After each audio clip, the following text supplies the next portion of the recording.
이제 선고가 마이너스 65, 선고일이 65일로 다가왔습니다. 깜나라 조진국 시간입니다.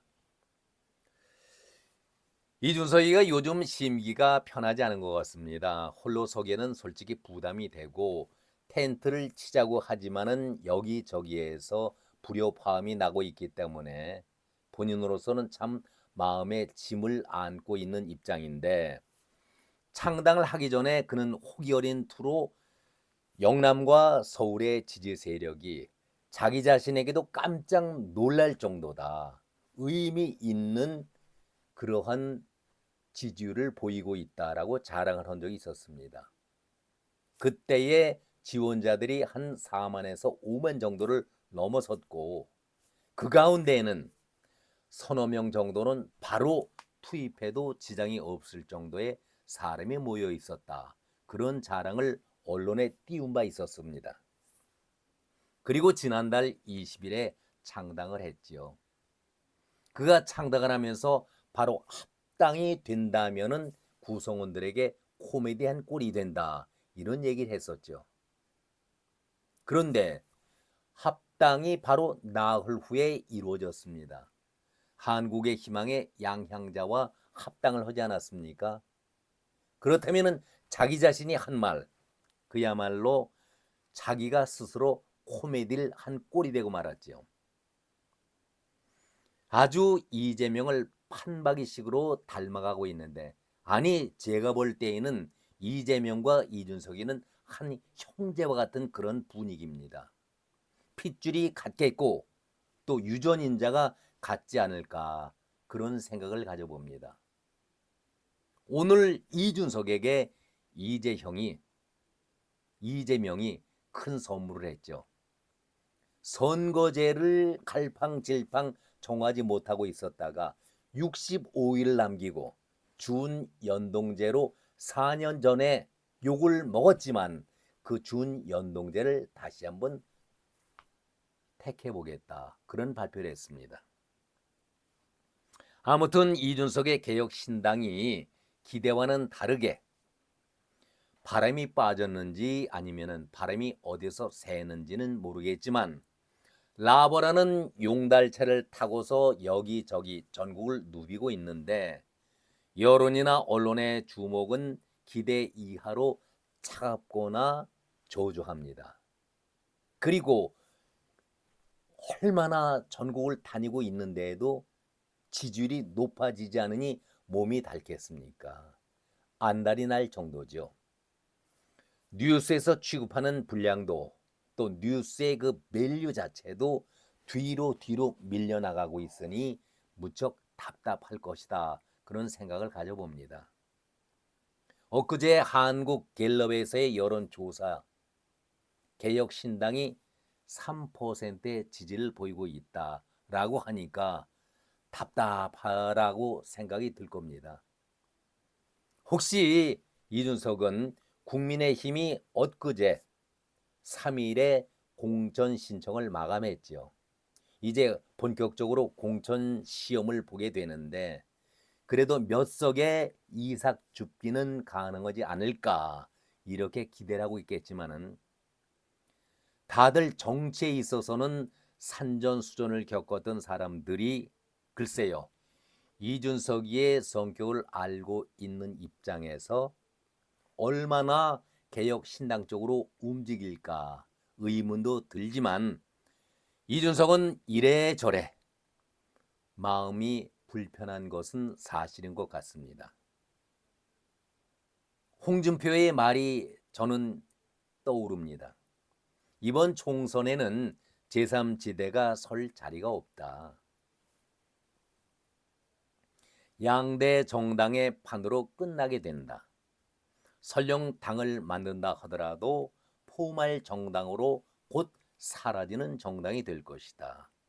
그리고 창당을 한다 하더라도 양 당에 전혀 영향을 주지 못하는 미미할 뿐이다. 이렇게 얘기를 한 바 있었습니다. 아무튼 65일 남겨놓고 이재명이 고민했죠. 그 고민이라는 것은 자기가 살기 위한 고민이었었죠. 당을 생각하고 나라를 생각해서 선거제를 고민했던 것이 아니라 자기가 방탄으로 0.5 국회를 지켜왔고 자기를 지켜왔었는데 또다시 이번에 놓치게 된다면은 방탄으로 설 자리가 없는 것 아니겠습니까? 아무튼 고민하다가 준 연동제 4년 전에 실시했던 그 연동제를 다시 한번 하겠다 그런 얘기를 했는데 물론 내일 다시 집중적으로 이 말씀을 드리겠습니다마는 참 말이 안 되는 얘기죠. 4년 전에 준 연동제를 실시해서 국민들로부터 온갖 비난과 정말 정치인들에 대한 자성의 소리를 들어왔었는데 또다시 눈치 보고 있다가 4년 전에 했던 그 준 연동제를 또 한 번 사용한다? 글쎄요. 여러분들 투표장 그거 기억나십니까? 투표용지가 뭐 임금께 상소 올리듯이 얼마나 길었습니까? 30개가 넘는 정당이 난립을 했었죠. 투표용지도 이렇게 길었었고. 그런데 한번 기억해 보십시오. 김의겸이 최강욱이 열린 우리당 했을 때에 그 사람들 국회의원 자격이 있었습니까? 그리고 윤미향, 양이원영, 이수진, 유정주 등 정말 비례로 배지를 달았지만은 얼마나 우리 국회를 4년 동안 어지럽게 해왔습니까?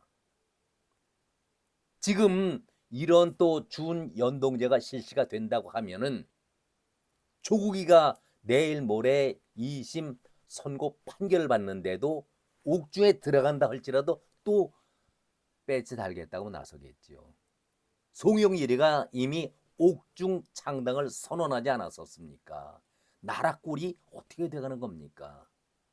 한마디로 정치의 바퀴벌레들이 스멀스멀 기어나고 있는 그런 입장 아니겠습니까?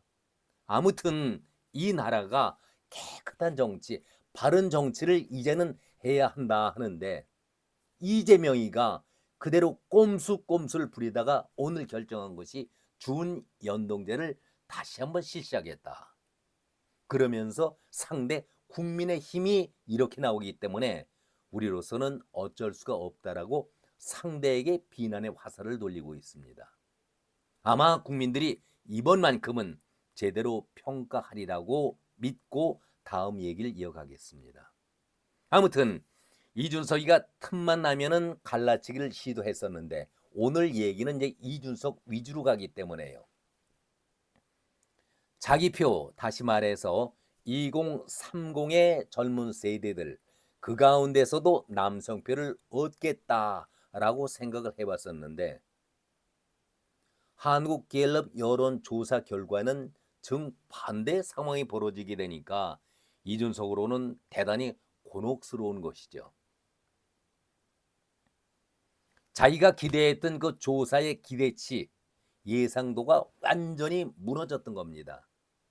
물론 이번 조사로 그치는 것이 아니라 앞으로도 계속 조사가 이어지겠지요. 그러나 이준석 개인으로나 개혁 신당으로 볼 때에는 빨간불이 켜져 있는 그런 입장 아니겠습니까? 이준석 개혁신당이 서울과 경기, 인천 젊은 층을 상대로 한 지지도가 3%밖에 되질 않는다. 그리고 18세에서 29세까지 흔히 말하는 20대의 지지율이 2%에 그쳤다. 급해질 수밖에 없는 것 아니겠습니까? 이준석이는 그러면서 엊그제 3일 대구를 찾았죠.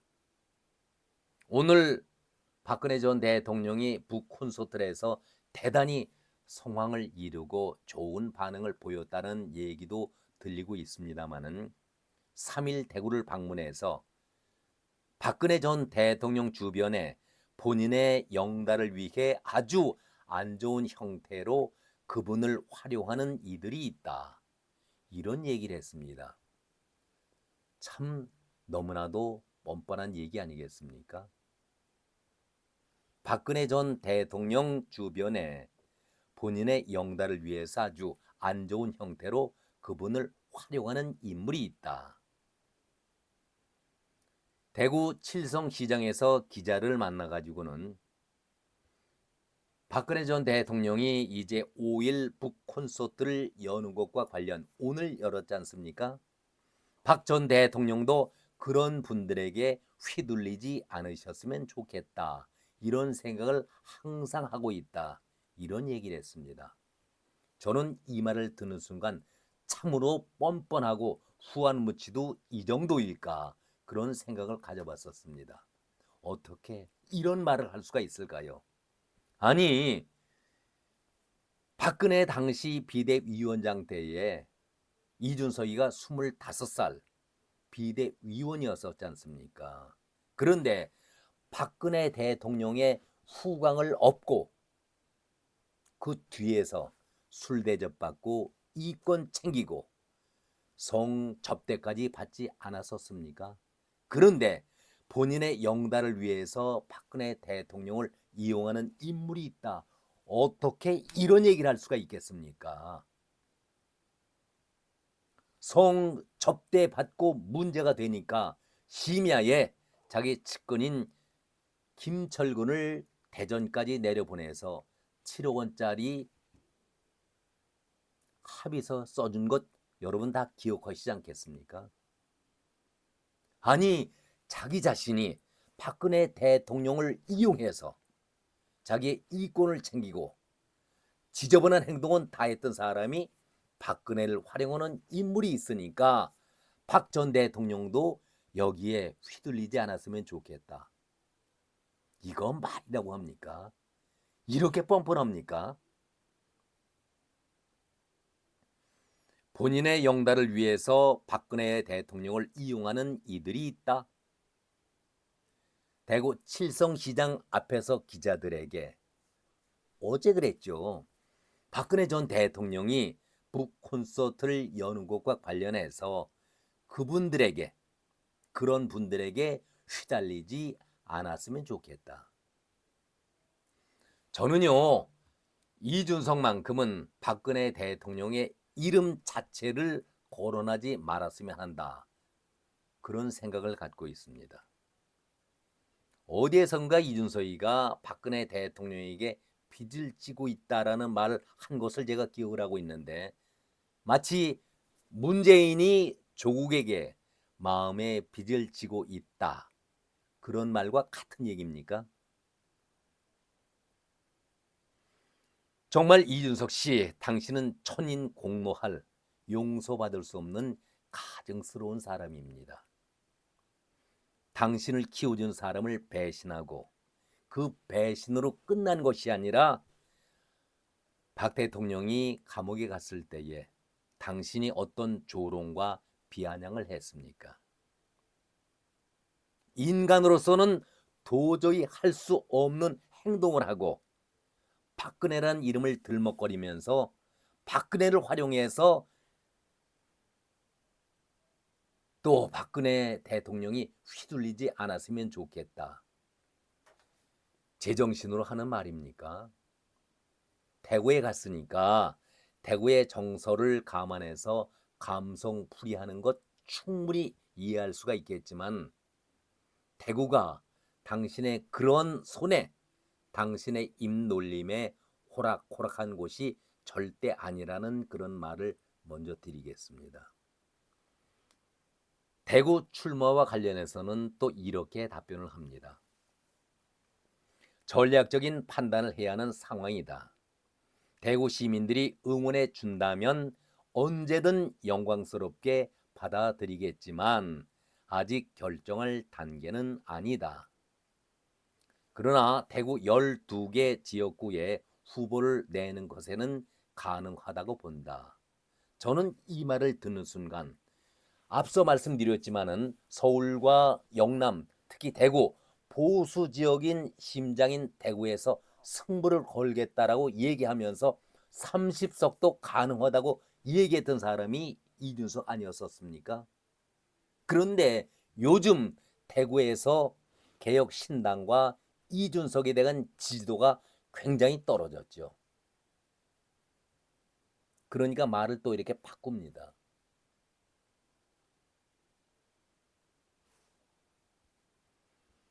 김건희 여사의 명품백 수수 사건과 관련해서는 가장 적극적인 형태의 해명이 이루어져야 한다. 여사의 의혹에 대해서는 부군되시는 대통령께서 어떤 해명을 하더라도 대리 유감 표명이라는 지적에서 벗어나지 못할 것이다. 이렇게 또 비아냥을 거립니다. 윤 대통령을 향해서는 과거의 국민의 검찰총장이던 시절 통쾌한 모습이었으면 좋겠다. 정치를 한 뒤에는 우격다짐식 그리고 다소 비정상적인 모습이 아니었으면 좋겠다. 이렇게 싫은 소리를 했습니다. 아무튼 오늘 이준석을 얘기하면서 참 표리부동한 사람이 이준석이다. 그런 생각을 가져봅니다. 막말로 지금 윤 대통령이 검찰총장이 할 때는 아주 시원시원했었는데 대통령이 되고 나서는 바뀌었다라고 우회적으로 비아냥을 거렸는데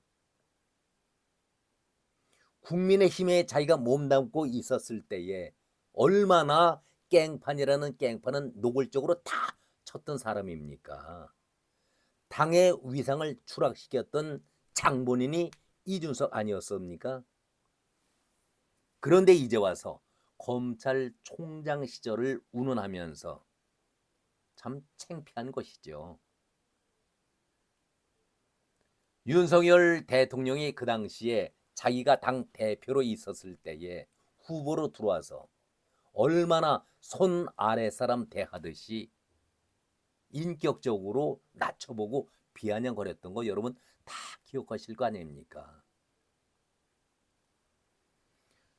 정의당의 장혜영 의원이 이준석에게 아주 날카로운 비난을 하더군요.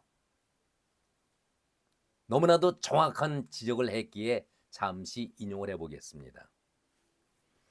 싫은 소리 듣기 싫어하는 대통령에게 쓴소리를 하다가 쫓겨난 사람이 정작 자기에게 싫은 소리 한 사람의 아내라는 이유로 누군가를 이렇게 노골적으로 배제하다니 참 놀랍다.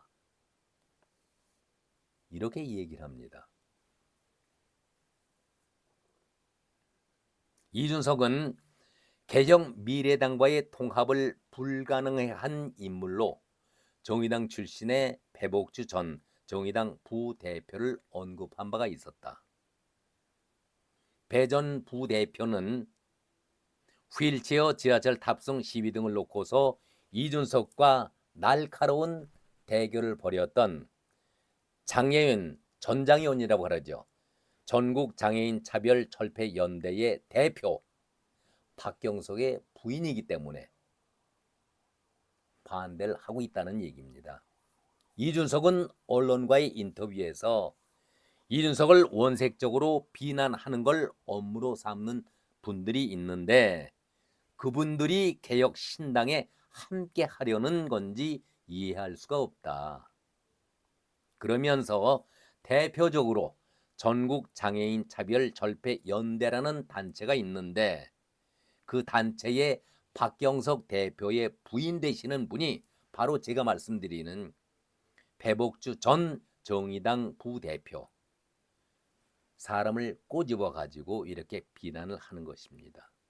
이 사람이 정의당을 탈당해서 이낙연과 손을 잡고 함께 하고 있기 때문에 개혁 미래당 이름을 다시 이제는 바꿨죠. 이낙연과 손 잡는 데에 멈칫거리고 반대를 했다라고 지금 우회적으로 얘기하고 있는 건 아니겠습니까? 장혜영 의원은 자신의 과오를 반성하기는커녕 성내는 모습이 윤석열 대통령과 판박이다. 판박이다. 윤핵관은 그래도 윤리위를 소집해서 징계 절차를 밟는 신용이라도 했지만 이렇게 직접 낙인과 배제를 내려꽂지는 않았다라고 이준석을 정면으로 비난하고 있습니다. 장혜영 의원은 다른 생각을 존중하지 않는다고 국민의 힘을 뛰쳐나가면서 정작 자신은 다른 생각을 가진 사람들을 원천적으로 배제하는 모순을 시민들은 똑똑히 보고 있다. 이 정도면은 개혁 신당이 아니라 개학 신당, 혐오 신당이라고 아주 강하게 비난을 했습니다. 앞에서 제가 잠시 오늘 이재명이 선거제를 준공용제로 연동제로 바꾸겠다는 얘기를 말씀드렸잖아요. 이제 정확하게 65일 남았습니다. 왜 이재명이 고민하다가 오늘 준연동형제로 바뀐다고 발표를 했었을까요? 오늘 이재명은 대국민 사과를 4번씩이나 고개를 숙이면서 사과를 했는데 늘 해오던 버릇이었으니까 그 사과 부끄럼도 책임도 없는 그런 사과 고개 숙임 아니겠습니까? 아무튼 지역주의의 완화와 민주당에 유리하지만 병립제라는 것이 소수 정당이 피해를 입는다. 그래서 병립제는 하질 않겠다라고 나름 이유를 대고 있습니다.